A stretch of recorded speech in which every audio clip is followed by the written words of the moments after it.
Current స్తంభం మీద బుగ్గెలకపాయే, CC రోడ్లు గుంతలు పడితే చూడరైరి, డ్రైనేజీ నీళ్లు రోడ్ల మీద వారబట్టే, నల్లా నీళ్లు 2 రోజుల కన్నా చక్కగా రాకపాయే, ట్యాంకర్ వచ్చినా ఏ మూలకు జాలవాయే. పట్నంలో బస్తీలు తిరిగితే గీసొంటిదే ఏదో ఒక తక్లీఫ్ చెప్తారు పక్కా. మొన్నటిదాకంటే కార్పొరేటర్ల దగ్గరికి పోయేది, కానీ ఇప్పుడు వాళ్ళు మాజీలైరి, ఇక ఆఫీస్ల చుట్టూ తిరగాలనంటే అవుతుందా?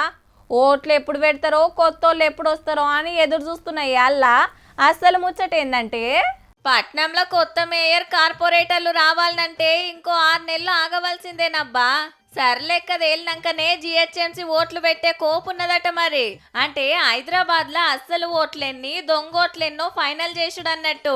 లెక్కకైతే ఫిబ్రవరిలోనే మేయర్ కార్పొరేటర్ల టైం ఓడిస్తే ఈ 3.5 నెలల సంధి ఆఫీసర్లతోని పనులు నడిపిస్తున్నారు. సర్కారోళ్ళు పెట్టిన ప్రజాపాలన ప్రగతి ప్రణాళిక పనులొడవంగానే వచ్చే నెల ఓట్లకు పోదామని ఆలోచన చేస్తే ఇంతల్నే సర్రుకొచ్చింది. ఎన్నికల సంఘం ఆఫీసర్లు హైదరాబాద్ అంతటా తిరిగి అస్సలు ఓట్ల లెక్క తేల్చి అక్టోబర్ 1 కు ఫైనల్ ఓటర్ లిస్టు విడుదల చేస్తారట. అప్పటిదాకా ఎన్నికలు పెట్టుడు కుదరదు కాబట్టి ఓ నెల అటో ఇటో ఈ ఏడాది చివర్లో జరగొచ్చునట. ఈ కిత్తకు ఔటర్ లోపటున్న మున్సిపాలిటీలు కూడా జిహెచ్ఎంసీలో కలిపేస్తే 300 డివిజన్లు అయినాయి. మల్కాజ్గిరి, సైబరాబాద్ కొత్త కార్పొరేషన్లు వచ్చినాయి. అట్లనే వరంగల్, ఖమ్మం ఇంకో 5 మున్సిపాలిటీలకు కలిపి ఒక్కసారే ఓట్లు పెట్టొచ్చురట.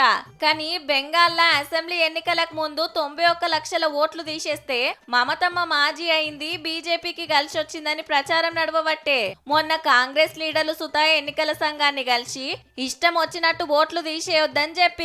చూడాలి మరి తర్వాత పట్నం ఓటర్ల లెక్క ఎంత తేలుతుందో, జిహెచ్ఎంసీ ఎన్నికలల్లో ఏ పార్టీ కథ ఎట్లుంటదో.